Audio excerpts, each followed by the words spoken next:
अच्छा है कि तुम हो मेरे साथ। भाई अगर मैं वाकई अच्छा हूं तो बताएं क्या परेशानी है। देखे जिसने अपना दुख नहीं बताया वो शिफा नहीं पाता।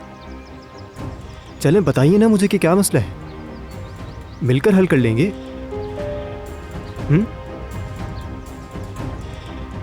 क्या दादी जान ने कुछ कहा है? वैसे ये आखिरी इम्कान सबसे ज्यादा मुमकिन लगता है। भाई क्या कोई और बात है? हाँ देखें, अब तो हमारे खानदान से सारी नहूसतें हट गईं। जवाहिर अंदर है, उस मुसीबत से भी निकल चुके हैं। बताएं ना क्या परेशानी है, मैं हूं ना।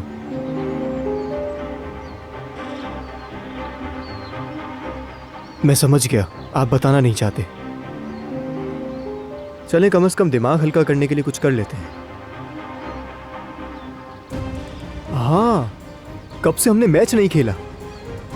एक काम करता हूँ, आज यूनिवर्सिटी से जल्दी वापस आता हूँ, फिर टीम तैयार करूंगा। तो फिर शाम को हम मैच खेलते हैं। फुटबॉल खेलेंगे तो थोड़ा रिलैक्स हो जाएंगे। चले मैं निकल रहा हूँ भाई, तैयारी करें, शाम को मैच है। और एक बात, इस मैच में हार आपकी होगी, देख लीजिएगा।